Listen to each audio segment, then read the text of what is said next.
best friend's ex-mother-in-law demands my friend become a submissive wife to her stalker son. This is part 2 of the stalking ex story, posted almost a month after the last update. If you haven't watched the first part yet, click the link in the description. Now on to the story. This is an ongoing mess with my female 29 best friend's female 30, ex-male 29, and now her ex-mother-in-law.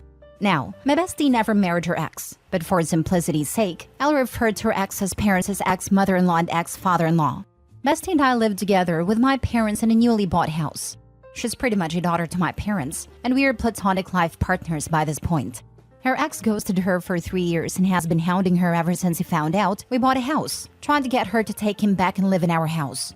We've tried reaching to the police, but since nothing serious has happened, we've reached a wall and can only wait. Her ex-in-laws no longer live in the US, but they did come for Thanksgiving. Though my bestie is no longer dating their son, she offered to pick them up at the airport and take them to their hotel. Reason I was told was they would do that for her when she was in college. I didn't like it since her ex is a problem, but she wanted to use the chance to ask her ex's parents to intervene and maybe get him off her back. I still didn't like it, but I figured they probably were okay, based on how she described them.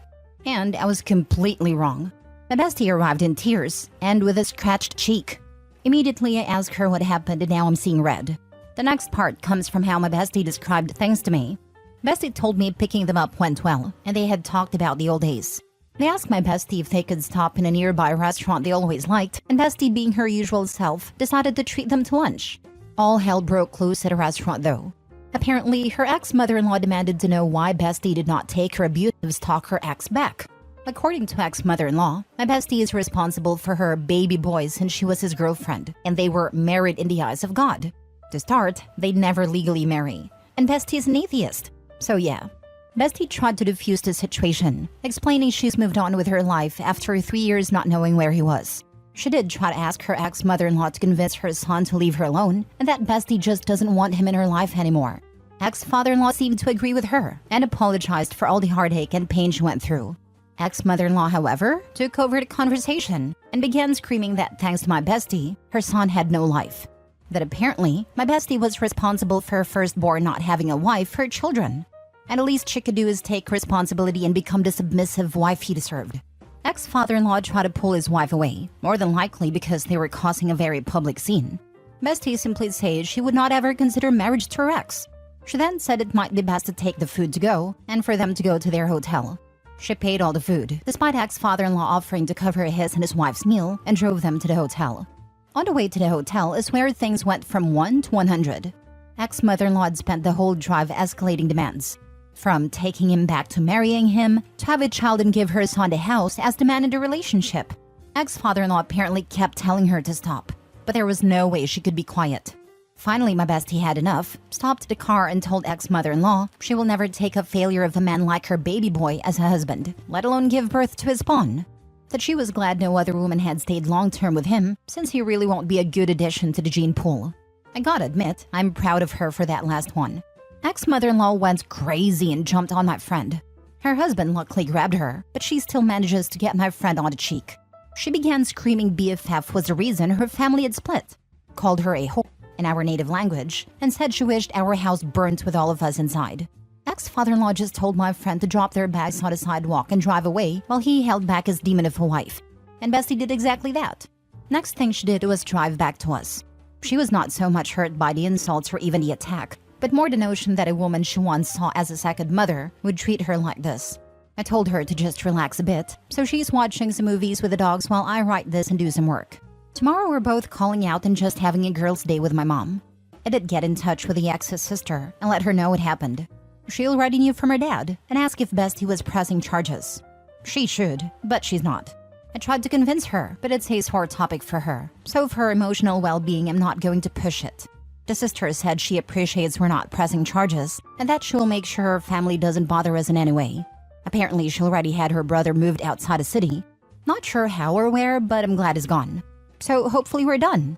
We're going to avoid going out too often until we know the ex-monster-in-law is gone from the city.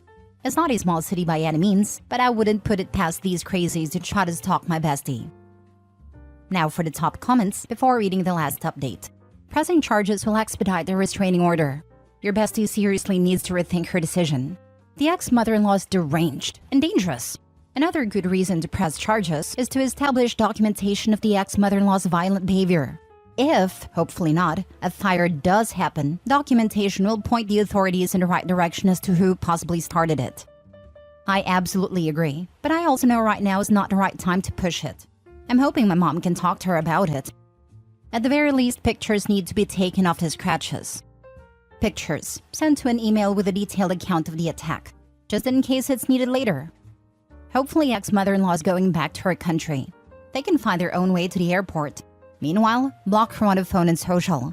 That family, except for the sister, is beyond arranged. Your bestie needs to stay away from that toxic, dangerous family. Bestie needs a reality check because she is still in contact with them. I was thinking the same. At some point, Bestie needs to take accountability for the role she's playing in allowing these people access to her. You're making it worse for yourself, and then you're not even following through to protect yourself. Not only that, but you put OP in danger adjacent. I know, my mom plans to talk to her about it and maybe convince her to do some therapy. Obviously, my mom can't be the therapist, but she knows some people that might be a good fit. Poor father-in-law too. He can't just drop her bag somewhere, but he wishes he could. He has probably been putting up with it for years. That's how these people get so out of control. Everybody knuckles under and doesn't call them out on their behavior. The bestie's doing it too. Just like her son, this mother is crazy. I found it ironic how mother-in-law was yelling about how women should be submissive to their husbands, but then ignored her own husband when he told her multiple times to stop yelling. Now for the update. After Thanksgiving dinner, my mom sent my bestie to have a serious talk. She told her she didn't want to diagnose her, but she was showing clear signs that she needed help, and therapy could be an option. They had a discussion about it, and my friend agreed to seek professional help. Since she lives with my mom, she's not an option, but mom is going to help her find someone. We just came from filing a police report. My friend won't press charges, but we made a paper trail to ensure that it's at least on the record. She apologized for not doing it immediately and for going to meet her ex-in-laws. I told her I understand she's going through a lot of things. We'll see how things go, but she's like a sister to me and I refuse to let her go through it alone. As for people saying I have feelings for her, please stop. Like seriously stop. She's my family and I don't see her in any romantic or sexual way. It's annoying that people assume just because we have a strong friendship, it means I have romantic feelings. Last story. My 39 female husband, 38 male, fathered a child before we were together and I just found out 14 years later. Original post.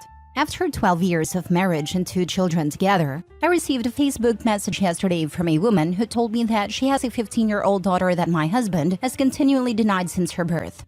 The child was produced from a one-night stand, and afterwards my spouse did everything he could not to see his child. The mother eventually had his parental rights terminated, and she moved away for many years. Fast forward to now, my husband has buried the secret as deeply as possible. On the other hand, his daughter is now having some issues and her mother contacted my mother-in-law in January, imploring him to reach out to his daughter, threatening to tell me if he did not.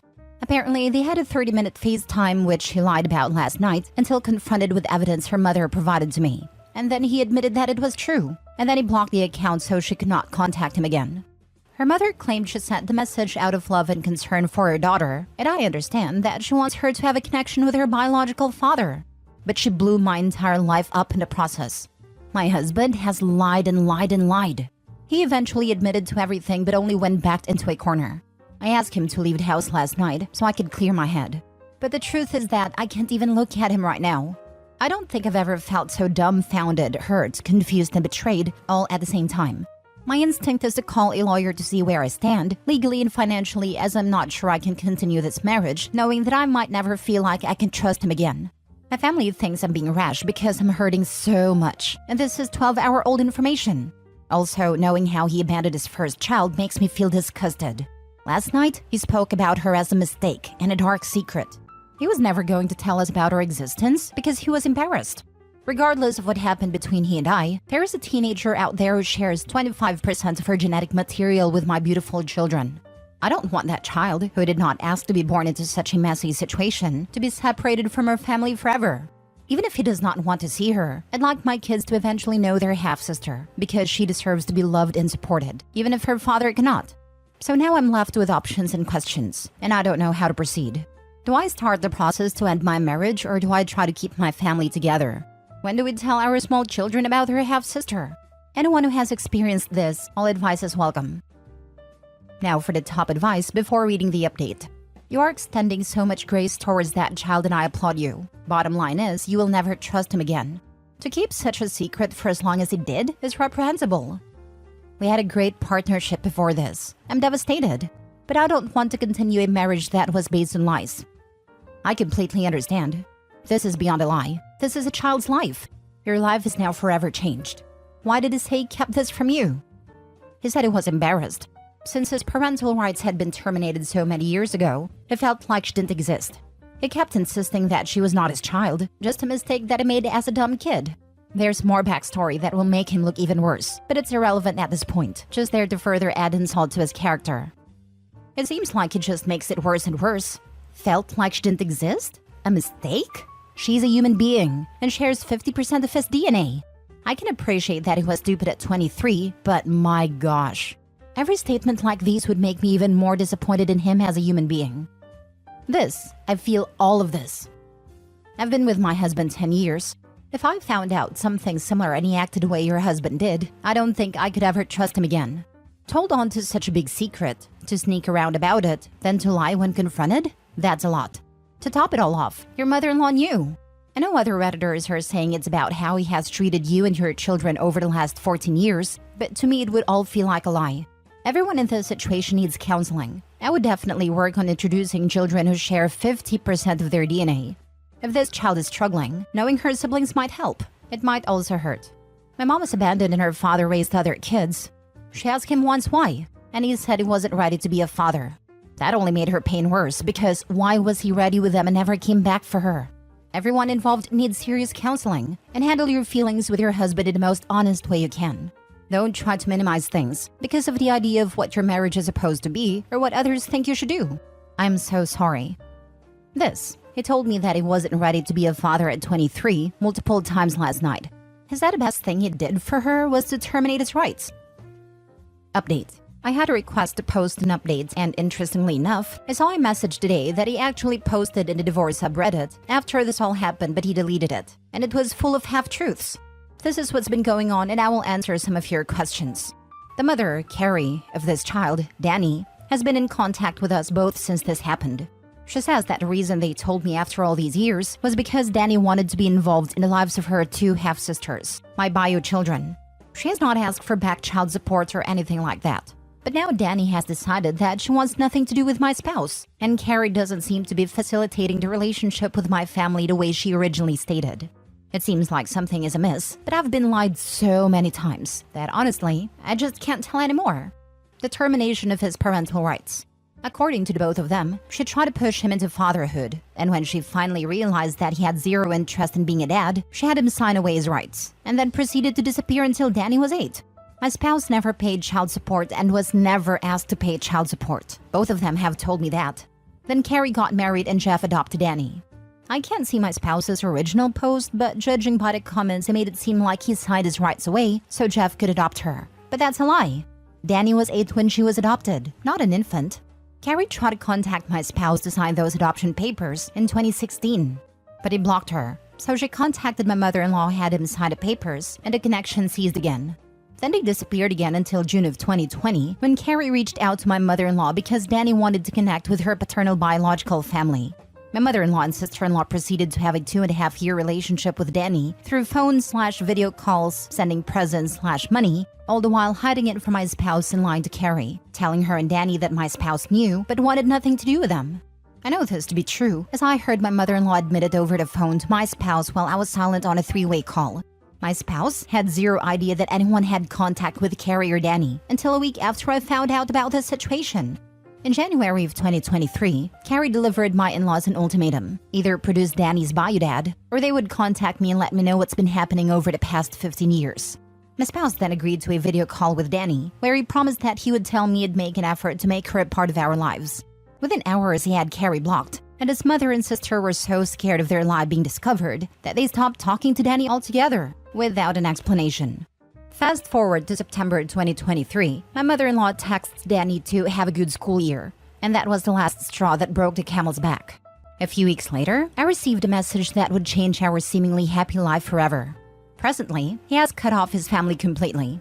Carrie has also cut off all communication with his mother and sister. They're toxic, and it is the right decision for now. He comes from a long line of liars, and he is no different. He and I are both in therapy. Marriage counseling starting next week. I'm having good days and bad, as expected. My oldest child will be starting private therapy as well. We haven't told her about Danny, but I don't feel right about keeping the secret. And I know both of my kids have been suffering from the fighting and disruption to their normally quiet lives. I've been trying to put my pieces back together, but I'm still very shattered. I'm journaling out my feelings, but anger is present a lot. I don't know if I can ever trust him again. I don't know if I can ever trust anybody again. But I'm working on it with a lot of help from my parents, friends, and therapists. How do I build trust again with the father of my children, even if it's just as co-parents? How do you build trust? You don't. You have some self-worth and get you and your kids out of that up situation. This comment made me feel terrible. I actually have a lot of self-worth. I know that I'm a good person, and both myself and my family deserve better than this. Trust is a really important thing for me and anyone who has a heart, even if I just need to build enough to feel comfortable leaving the kids with him alone in his new place.